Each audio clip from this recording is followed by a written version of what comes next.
Բարի երեկո։ Միլիարդավոր մարդիկ աշխարհում ապրում են իրենց մեջ կրելով հերպեսի այս կամ այն տեսակը։ Հերպեսին հիմնականում բնորոշ է թաքնված ընթացքը, կրկնվելու հատկությունը։ Այն ակտիվանում է, երբ իմունային համակարգը թուլանում է։ Հերպես վիրուսային հիվանդության բոլոր մանրամասները մեզ կներկայացնի Հայաստանի Հանրապետության Առողջապահության նախարարության խորհրդատու մաշկաբանության եւ վեներոլոգիայի գծով Երևանի Պետական Բժշկական Համալսարանի մաշկաբանության եւ սեռավարակաբանության ամբիոնի դասախոս, մաշկավեներաբանների հայկական ասոցիացիայի նախագահ, Հայաստանի Հանրապետության Առողջապահության նախարարության մաշկաբանության ազգային կենտրոնի փոխտնօրեն, մաշկաբան վեներոլոգ Հովհաննես Հովհաննիսյանը։ Բարի երեկո։ Մանև ձեզ։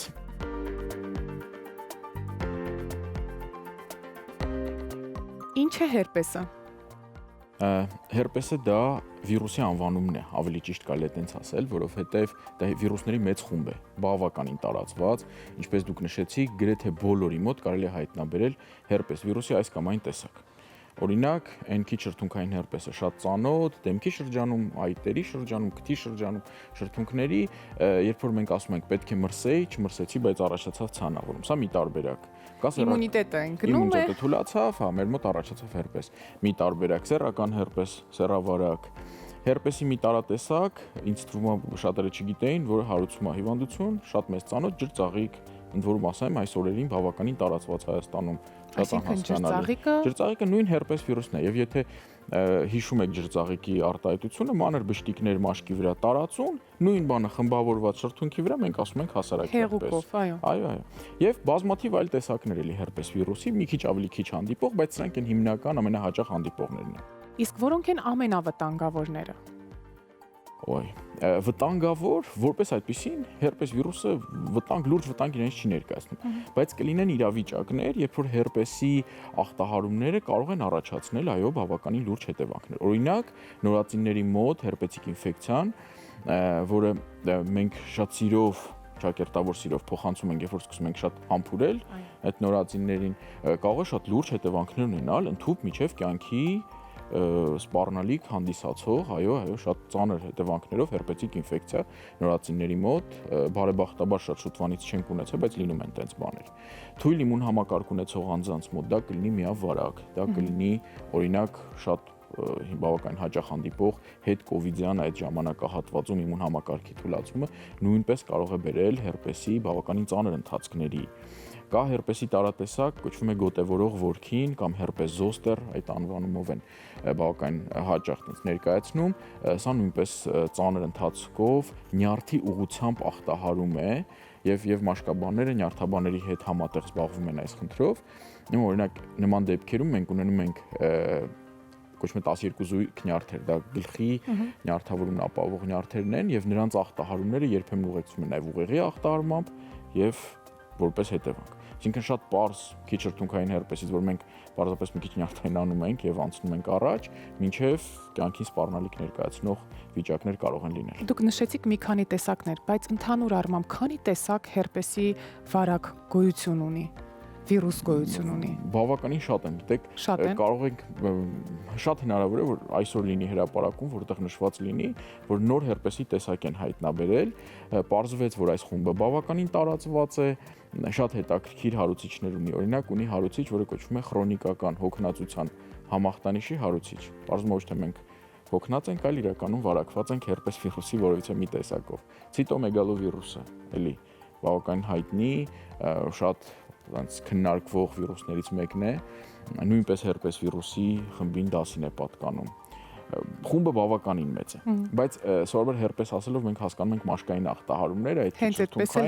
սեռական հերպեսը հիմնականում դրա մասին է խոսում։ Ինչպես է փոխանցվում վարակը։ Ինչպես են վարակվում։ Քանի որ վիրուսը արտաքին միջավայրում բավականին կայուն է, փոխանցումը տեղի ունի կոնտակտային։ Դա կարող լինի օրինակ քիչ շրթունքային հերպեսի ժամանակ համբուրի միջոցով կամ դեմքի այտերի կոնտակտի շփման միջոցով։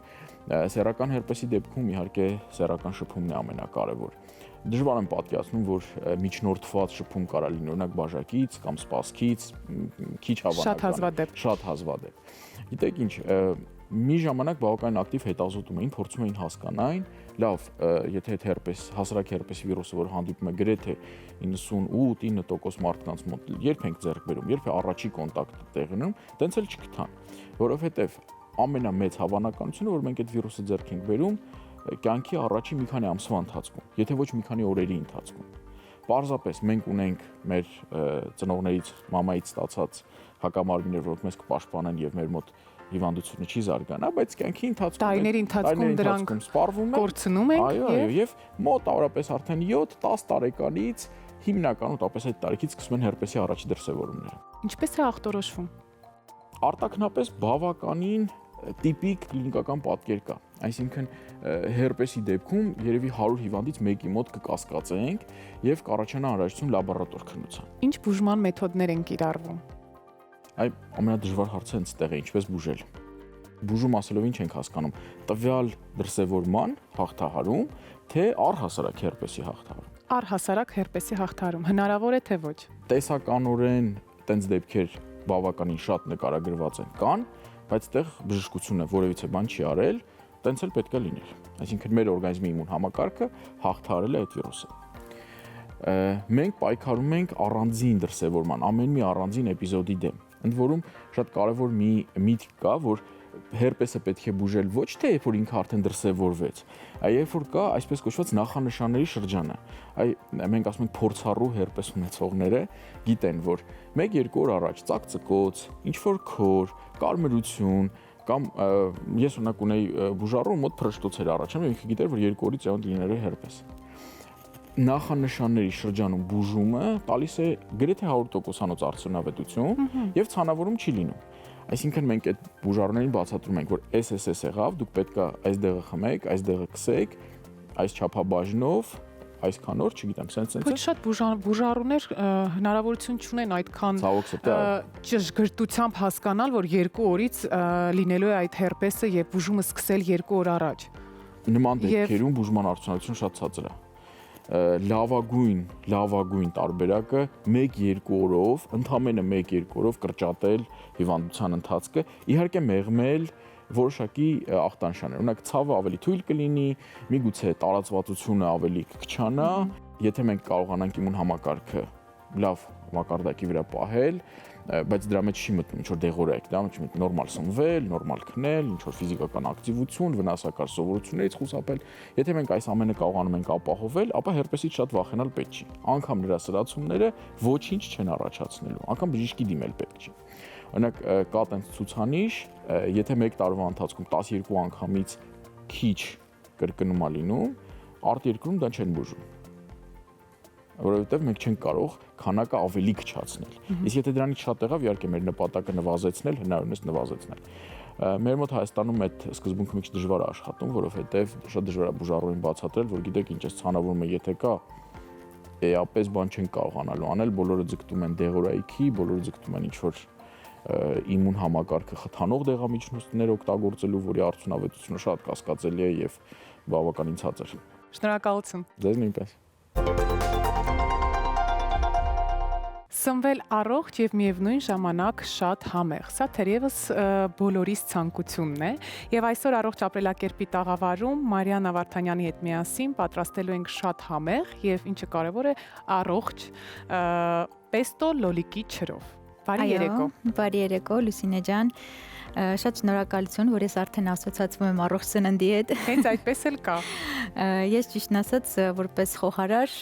առաջին անգամ եմ եթերից բաղադրատոմսով կիսվելու եւ ինչպես տեսնում եք, այստեղ կա բրինձ, բայց բրինձի փոխարեն կարող է լինել ցանկացած խավարդ, ոնց որ ասում են փլավ, հայերեն ասած, կարող է լինել պաստա, կարտոֆիլ, խյուզ, պաստաներ, հնդկացորեն, ինչը որ առօրյայում պատրաստում են եւ թվում է թե դա շատ ձանձրալի է ուտել ամեն օր, եթե բրինձը մատուցվի տարբեր տեսակի սոուսներով,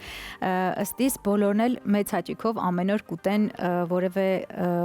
կրուպեղեն, որը շատ օգտակար է։ Այդպես լոլիկի չրով առաջին անգամ եմ լսում պեստոն եւ այսօր այսպես շատ ուշադիր հետևելու եմ թե ինչպես է այն իրականացնելու։ Իրականում ես այսօր բազային տարբերակներ կներկայացնեմ, այսինքն համադրություններ, որոնց կարելի է էլի ինչ-որ բան ավելացնել կամ ինչ-որ բան հանել, որից չի տուժի համը, բաղադրատոմսի, ուղղակի երևի գաղափարը իդեան մարդկանց, որ հնարավոր է այս բաղադրիչներից ստանալ շատ համեղ սոուսներ։ Հիմա ընթացքից արդեն պարզ կլինի, ես կասեմ, որոնք են պարտադիր բաղադրիչները եւ որոնք կարելի է փոխարինել։ Գնացինք։ Ահա, Ինչ է մեզ հարկավոր։ պեստոից սկսենք, քանի որ դա այսպես ուշադրությունը գրավել է։ Լոլիկի չիրով պեստո, ունենք լոլիկի չիր, մոտավորապես 1 բաժակի չափով։ Ասեմ, որ չափաբաժիններն էլ այդքան պահպանելը հարկավոր չէ, կարելի է ըստ ճաշակի, աչկա չափով եւ ըստ պատրաստվող սոուսի չափաբաժնի, թե քանի հոգու համար է պատրաստվում։ Բայց սա երևի եթե որպես բրինձի սոուս է օգտագործվում, 2 հոգու համար լրիվ բավարար է։ Ինչ է անհրաժեշտ։ Ուրեմն անհրաժեշտ է եռացրած ջուր, որը մենք սկզբում կլցնենք լոլիկի վրա եւ միջև այն փափկի մնացած գործողությունները կկատարենք։ Եռացրած ջուրը լցնում ենք այնքան, որ փակվի լոլիկի ճիրը, որպեսզի այն լիարժեք փափկի։ Եվ որքան ժամանակ եք թողնում։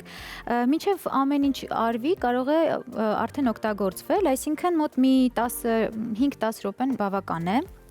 կամ նույնիսկ ավելի քիչ, մինչև զգանք, որ փափուկ է։ Ուրեմն անհրաժեշտ բաղադրիչներից է, ինչպես գիտենք, պեստոյի համար հիմնականը կանաչիներն են, որոնք էլի կարող են լինել շատ տարբեր ու ըստ մարդկանց նախասիրության։ Այստեղ կա մաղադանոս եւ համե, էլի 1 բաժակի չափով կամ 1.5 բաժակ, ես նույնիսկ օգտագործում եի միկրոկանաչիներ, որոնք էլի շատ օգտակար են,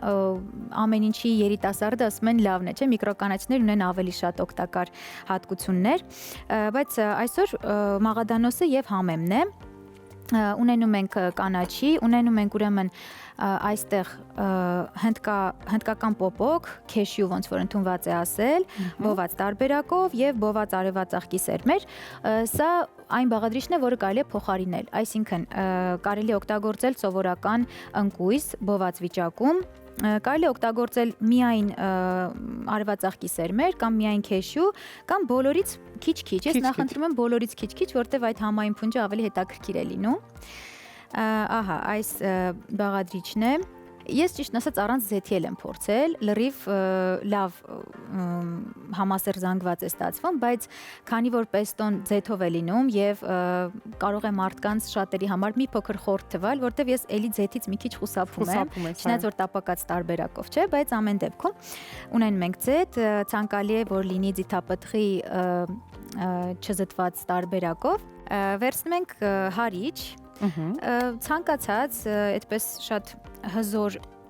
պետք չէ, սովորական հարիչ, քանի որ մենք ջրով ենք այն հարելու, ուրեմն դատարկում ենք լոլիկի ջրի ջուրը, միայն թողնում ենք փափուկ լոլիկի այս զանգվածը, լոլիկի ջրի։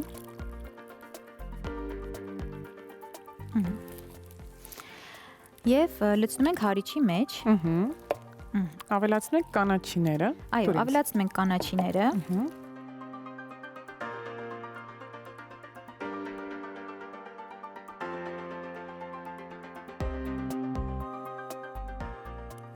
Այսքանը բավական է լոլիկի համար։ Ուրեմն ավելացնում ենք ընկուզեղենը, ասեցի ըստ ճաշակի, ով ինչ կուզի։ Էլի որպեսզի գրամով չասենք, երևի մի բուռը ամենաճիշտ չափման միավորն է։ Այդպես ավելացնում ենք ձեթը։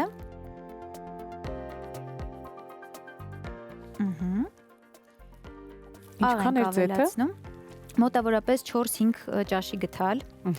բայց մարդիկ կան, ովքեր կես բաժակ օգտագործում են եւ ես շատ բաղադրատոմսեր գիտեմ, որ ձեթը բավականին շատ են օգտագործում, ես փորձում եմ մի քիչ ավելի քիչ օգտագործել։ Աղենք ավելացնում, հա, մոտավորապես այդպես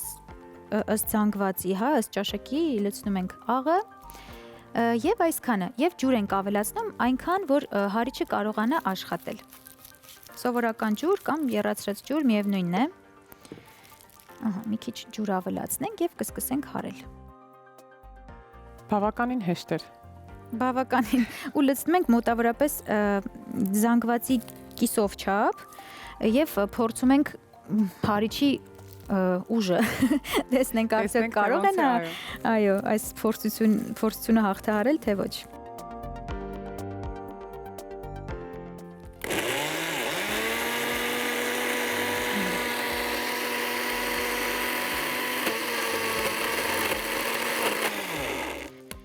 Ուրեմն գտալով օգնում ենք հարիչին, որովհետև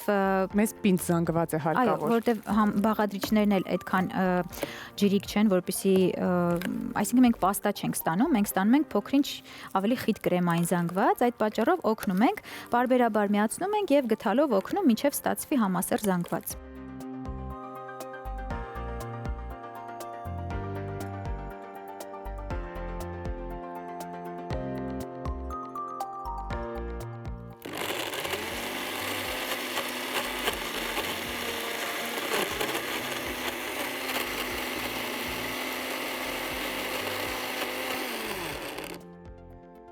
Կարող ենք ավելացնել մի փոքր ջուր, որպեսզի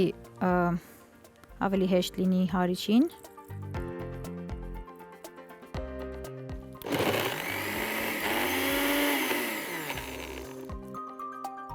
Այսպես բարբերաբար ջուր ավելացնելով մի փոքր եւ խառնելով, մինչեւ որ ստացվի համասեռ զանգված, ստանում ենք պեստո Պեստոյի գույնով, ուղղակի լոլիկի ջրերով։ Ուղղակի լոլիկի ջրերով եւ լոլիկի ջիրը շատ փոխում է համը, ավելի ուրիշ երանգ է ստանում։ Եվ ինչքան լոլիկը շատ ենք լցնում, այնքան կարմրավուն գույն է ստանում եւ ինչքան կանաչին, այնքան կանաչ բնականաբար։ Եվ հիմա տեղափոխենք մատուցվող տարայի մեջ։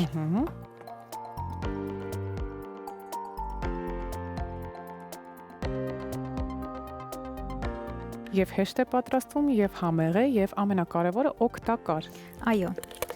Եվ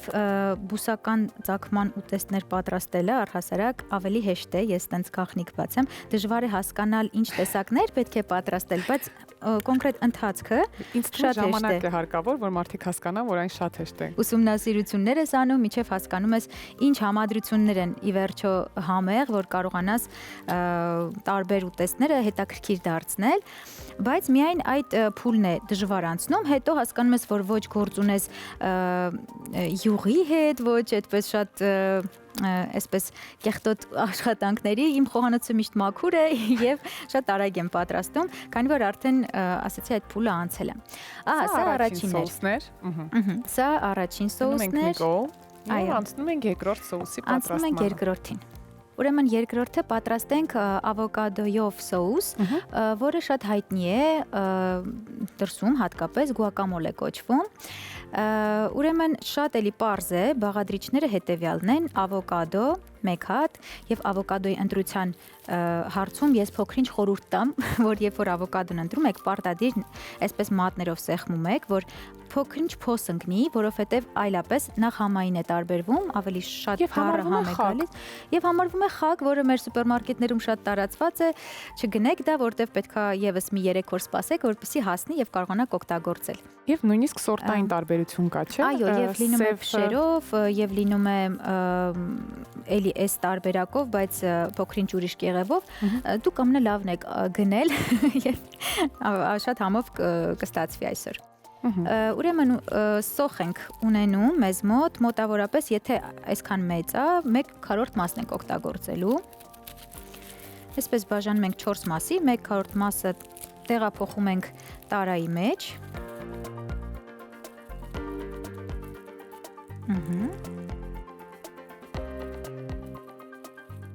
Երբեք չէի մտածի, որ գուակամոլեի մեջ կա սոխ։ Երևի շատ ուժեղ հարված է եւ համային չես զգում։ Այո, երբ որ մենք հարում ենք, ընդհանրապես կա տարբերակ, երբ որ շատ մանր կտրատում են կամ, չգիտեմ, ավելի խոշոր հատիկներ են թողնում, բայց այս տարբերակով ավելի հաճելի է, եթե մենք որպես սոուս ենք օգտագործելու, ավելի հարմար է ուտելու համար։ Սոխ, սխտոր։ Սխտորը սա մեծ բջեղ էր, մենք էլի օգտագործեցինք երևի 1/3 այս բայց մեկ փոքրիկ բջեղ է բաղադրատոմսի մեջ անհրաժեշտ։ Ուրեմն լոլիկ կարող է լինել չերի, կարող է լինել սովորական լոլիկ։ Այսպես մի 3 հատ, եթե փոքրիկ է, հերիք է, եթե մեկ մեծ է, կես հատը բավական է։ Իմ աչքերը լցվեցին քիչ սոխից։ Ահա, սոխը եթե սառնարանում պահում են, այն չի լացացնում։ Իրո՞ք։ Եվս մեկ live hack իմ կողմից։ Լսեցիք տնային տնտեսուհիներ։ Ահա, եւ ավոկադոն այսպես բաժանում ենք երկու մասի։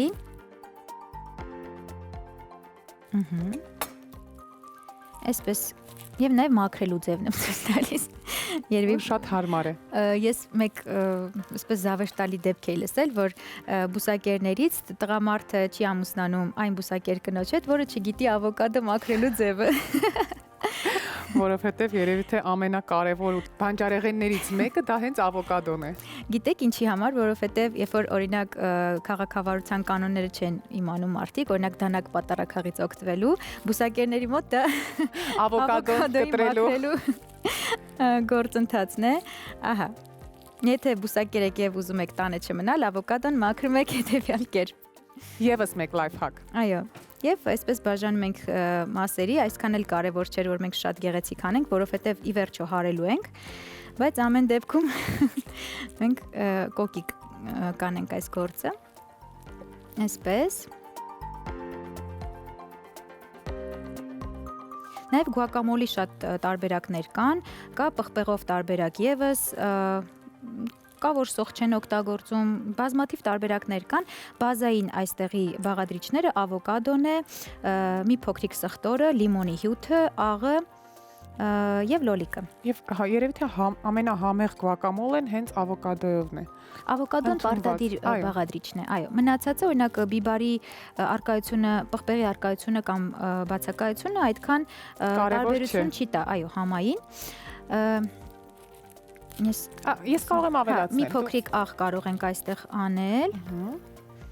Լավ է։ Մի քիչ էլ։ Վերջ։ Լիմոնի հյութը արդեն քանված տարբերակով է։ Ամբողջը լցնեմ։ Չէ, ամբողջը չէ, կես լիմոնի հյութի չափով երևի 2 վերջ, լավ է։ 2 թեյի գտել կամ հենց կես լիմոնը եթե մաքրվի, բավարար է։ Ես հանեմ ձեռնոցը, որպեսզի կարողանամ արդեն հարել։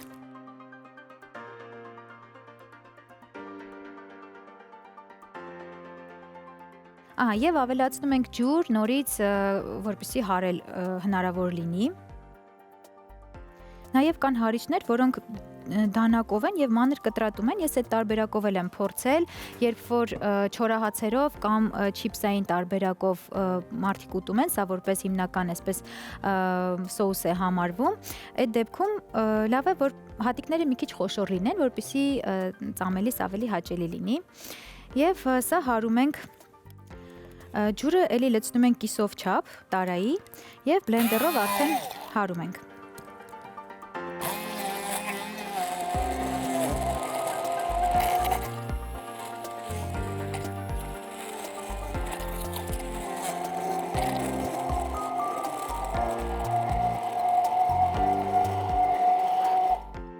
Ահա, վերջ։ Ես այդքան շատ չհարեցի, որպեսզի Րոպեների ընթացքում պատրաստվում են 2 սոուս։ Այո, շատ արագ։ Կարևորը բաղադրիչները պատրաստի ունենալն է, լվանալ, մաքրել եւ շատ արագ պատրաստել։ Ահա, եւ տեղափոխում ենք արդեն մատուցվող տարայի մեջ։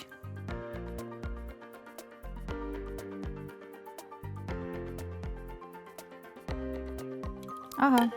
Մարիաննա, իսկապես եւ արագ, եւ շատ համեղ, եւ շատ առողջարար։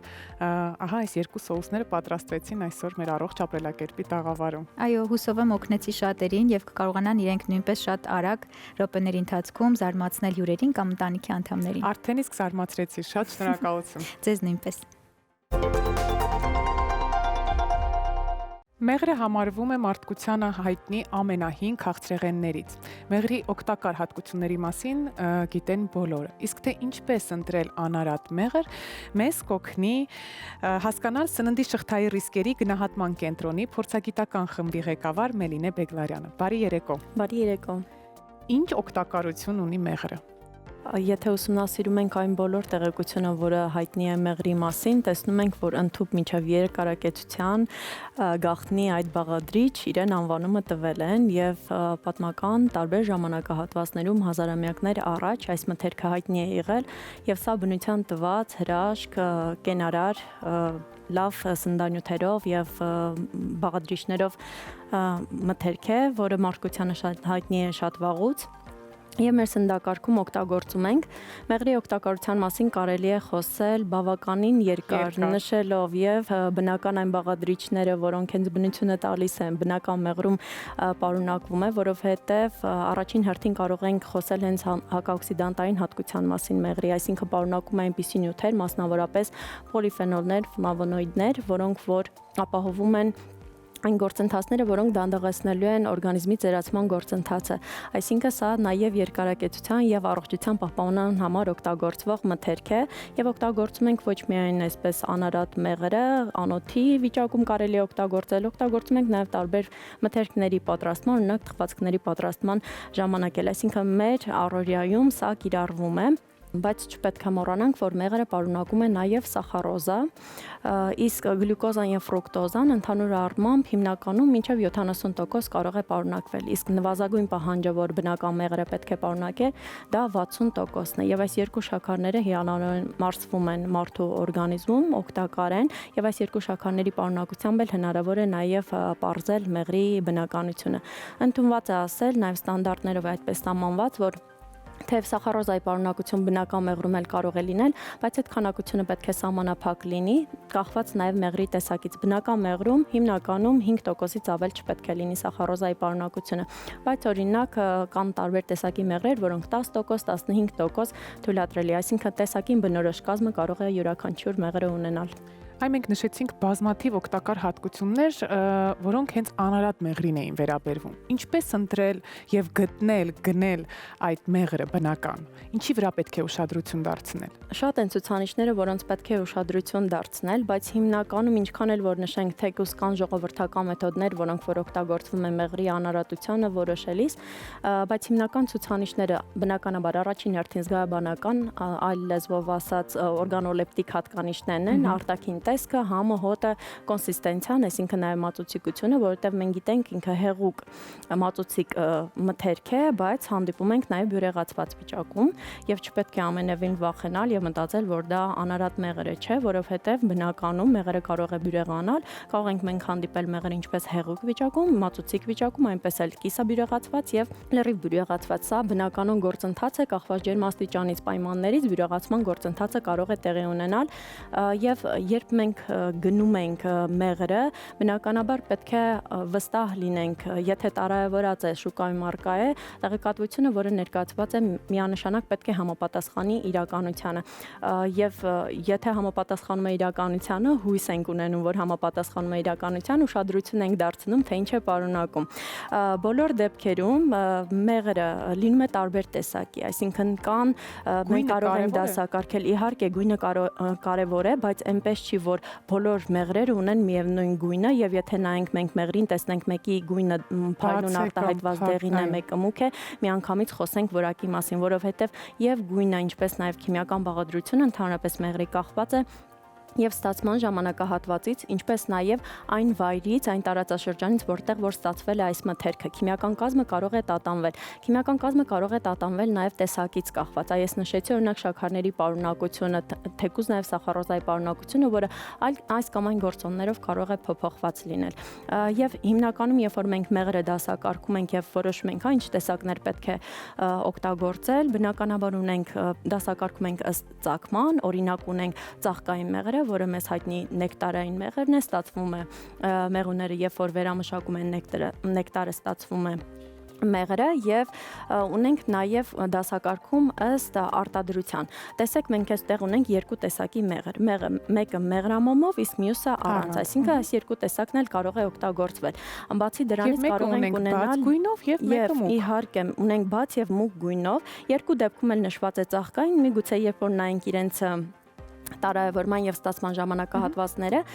կտեսնենք, որ տարբեր են։ Սովորաբար մեղրը բնական է, որ երկար պահպանելիս պետք է գունային փոփոխություն էլ տեղի ունենա։ Պահպանումը եւս շատ կարեւոր է։ Մենք առիթով նշել ենք, որ մեղրը ինքը այսպես կեսկատակ, կես լուրջ երկարատև շատ հավետ պահպանվող մթերքների շարքին կարելի է դասել, բայց պետք է հստակ հիշել, որ էլի պայմանները պետք է իհարկե պետք է պահպանման պայմանները պահել եւ այն մթերքն է, որը ինչքան թարմ, նոր ստացված մեղրն ենք օգտագործում, այնքան ավելի օգտակար հատկությունները բնականաբար արտահայտված են եւ բնականաբար այս օգտակար հատկությունները եւ լավորակությունը բնորոշվում է բնական մեղրին։ Օրինակ ասեցի ինչ ձևով են դասակարգվում, մենք ունենք նաեւ արդյունաբերական տեսակը, որը կարելի է շուկայում գտնել։ Մասնավորապես ինչ որ թխվածքների արտադրությունում օգտագործման համար դրանք կարող են կիրառվել։ Արդյունաբերական մեղրին բնականաբար մենք չենք կարող բնորոշել այն օգտակար հատկությունները, որոնք որ կարող ենք թվարկել բնական մեղրի մասին, բայց արդյունաբերական մեղրն էլ ստացվում է լիշաքարների եփման, ատոշարակի, ինչ որ թթուների, որոնք որ ինչ որ չափով կարող էին այդ համահոտային հատկությունները ապահովել, որ կարող ենք տարբերակել շաքարը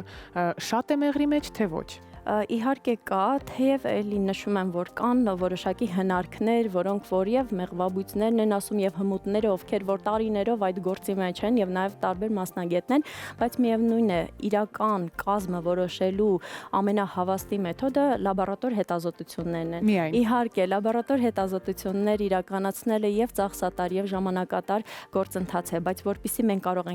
կարողանանք միանշանակ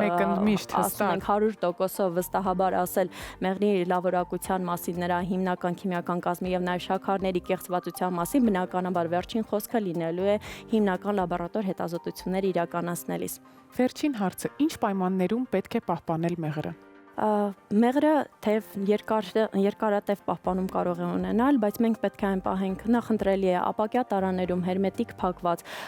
հով վայրում ստատիկ հավասար ջերմաստիճանը միշտ պահպանելով եւ բնականաբար չենք թողնում արևի ուղիղ ճառագայթների տակ մնա, որովհետեւ սա կարող է նպաստել մեղրի գունափոխմանը եւ որոշակի հատկությունների փոփոխմանը։ Շատ կարեւոր է, երբ որ մեղրը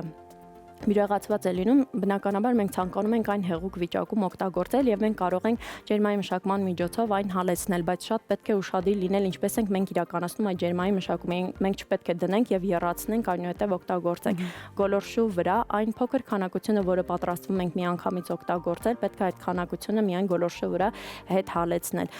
եւ ջերմային մշակման հետ պետք է շատ լուրջ վերաբերվել, վարվել, որովհետեւ օրինակ մենք կարողանում ենք մեղրը օգտագործել նաև թեյի հետ, բայց խորհուրդ չի տրվում, որովհետև երբ որ մեղրը ջերմային մշակման է ենթարկում կամ տաք ջրի մեջ ենք լցնում, ընդունված է ասել եւ նաեւ հետազոտություններն են ցույց տալիս, որ մեղրում առաջանում է նյութ, կոչվում է օքսիմեթիլ ֆուրֆուրոլ, որը այնքան էլ ցանկալի նյութ չէ մարդու առողջության եւ օրգանիզմի համար։ Բնականաբար բացառելու համար այս նյութի առաջացումը մենք պետք է զերծ մնանք մեղրի ջերմային մշակումից։ Ինձ մնում է ասել շնորհակալություն։ Շնորհակալ եմ։